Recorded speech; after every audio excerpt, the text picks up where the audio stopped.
Envolvida com o crime organizado, uma jovem de apenas 17 anos tomou uma decisão arriscada: tentar dar um golpe. Mas o que ela não esperava eram as consequências brutais que viriam depois. E é essa história que vamos acompanhar agora. Essa história se passa em Belo Horizonte, na região do Barreiro, mais especificamente em áreas próximas ao Alto das Antenas, um lugar cercado por comunidades onde o crime organizado exerce forte influência no dia a dia. É nesse cenário que surge a história da Lohine, uma adolescente de apenas 17 anos, que apesar da pouca idade, já estava totalmente inserida nesse meio. Diferente de muitos que tentam esconder esse tipo de envolvimento, ela fazia exatamente o oposto. Gostava de mostrar. Nas redes sociais, principalmente no Instagram, Lohine construía uma imagem baseada em ostentação e poder. Era comum ver ela exibindo grandes quantias de dinheiro em espécie, muitas vezes em maços, como se aquilo fosse algo normal. Em outras postagens, aparecia dentro de carros fazendo vídeos e, em várias ocasiões, segurando armas de diferentes tipos, o que chamava ainda mais atenção de quem acompanhava. Mas não era só isso. Em alguns registros, ela também aparecia fumando, em um comportamento que reforçava ainda mais a imagem que ela queria passar. E o mais marcante é que, em determinado momento, ela chegou a se posicionar publicamente sobre situações envolvendo crimes na região, deixando claro que, na visão dela, aquilo não deveria ser resolvido pela polícia, mas sim pelo próprio crime organizado. Esse tipo de fala não é comum para alguém de fora.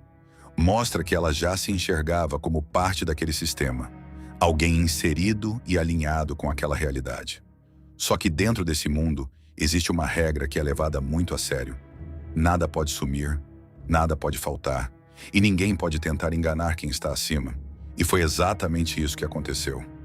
Em um determinado momento, Lohine ficou responsável ou em posse de uma quantia que girava em torno de R$ 2.000, além de entorpecentes que pertenciam ao grupo.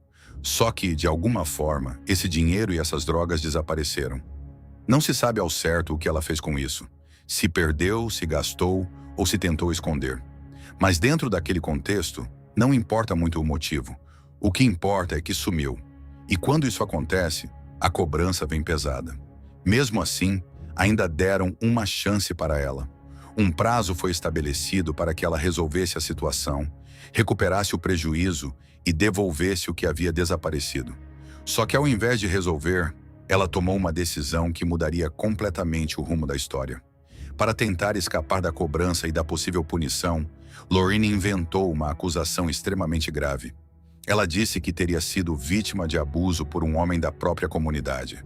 Dentro daquele ambiente, esse tipo de acusação é tratado com máxima seriedade. Os criminosos foram rapidamente atrás do homem, invadiram a casa dele e chegaram a agredi-lo. A situação poderia ter terminado de forma ainda pior.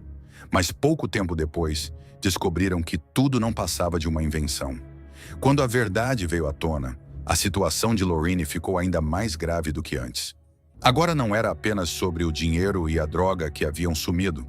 Ela também tinha levantado uma falsa acusação que colocou a vida de outra pessoa em risco.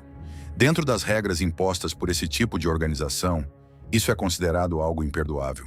Foi nesse momento que os envolvidos decidiram levar a situação para um nível mais alto. Entraram em contato com líderes da organização, alguns deles inclusive já estavam presos, e realizaram uma chamada de vídeo para decidir o que seria feito. Foi ali que aconteceu o chamado Tribunal do Crime, uma espécie de julgamento interno, onde não existe defesa, não existe segunda chance, e a decisão já vem praticamente definida. Após analisarem a situação, a ordem foi dada. Lohine deveria ser executada. A decisão não foi apenas pelo prejuízo causado, mas principalmente pela mentira que poderia ter custado a vida de um inocente. A partir daquele momento, o destino dela já estava selado. Ela foi então atraída até uma área isolada, na região do Alto das Antenas, um local de difícil acesso, escolhido justamente para dificultar qualquer tipo de descoberta. Lá, começou uma sequência de agressões extremamente violentas. Segundo as informações levantadas, ela foi atacada com golpes de facão, sofrendo ferimentos graves em várias partes do corpo. As agressões foram intensas, prolongadas e sem qualquer chance de reação. O nível de violência foi tão grande que o caso chocou até mesmo investigadores experientes. Após as agressões, o corpo foi enterrado em uma cova rasa, sem qualquer preocupação em esconder de forma mais elaborada, justamente por ser um local isolado onde dificilmente alguém passaria. Só que o plano de manter aquilo oculto não deu certo. Algum tempo depois, uma denúncia anônima levou as autoridades até o local. Foi assim que o corpo foi encontrado, trazendo à tona tudo o que havia acontecido. A partir daí, o caso começou a ser investigado com mais profundidade, revelando cada detalhe dessa sequência de eventos. Lorraine fazia questão de ostentar sua influência no mundo do crime. Postava vídeos e fotos exibindo dinheiro e armas. A jovem de apenas 17 anos de idade era tão ousada que tentou enganar os chefes do tráfico na Vila Semig e foi brutalmente assassinada. Ela foi com golpes de facão, golpes nos joelhos, golpes nos cotovelos e, posteriormente, o golpe fatal, que foi a possível decapitação, né? A quase total decapitação. O corpo de Lorraine Andréia Laurentina Costa foi encontrado no dia 18 de janeiro do ano passado em um terreno de difícil acesso, no Alto das Antenas, região do Barreiro. Segundo a polícia, ela teria mentido sobre um suposto para se livrar de uma punição do tráfico de drogas. Acabou sendo julgada e condenada pelo Tribunal do Crime. Com o avanço das investigações, vários envolvidos foram identificados. Ao todo, diversas pessoas tiveram participação direta ou indireta no crime. Alguns foram presos, incluindo executores e pessoas ligadas à decisão.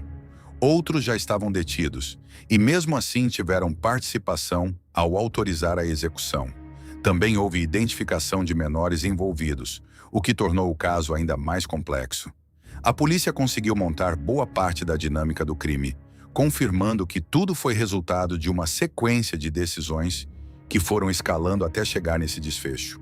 E as consequências não pararam apenas nela. Após a execução, criminosos ainda foram até a casa onde a família dela morava. O imóvel foi invadido e os moradores foram expulsos do local. A casa acabou sendo tomada e posteriormente até negociada por terceiros ligados ao grupo. Pessoas que não tinham qualquer relação com o que aconteceu acabaram sendo diretamente afetadas, mostrando como esse tipo de situação ultrapassa qualquer limite. No fim, essa história deixa um alerta claro e pesado. Um caminho que muitas vezes começa com aparência de poder, dinheiro fácil e reconhecimento dentro de um grupo, mas que na realidade pode terminar de forma extremamente violenta. Dentro desse mundo, erros não são perdoados e decisões impulsivas podem custar tudo. E quando a consequência chega, não existe volta.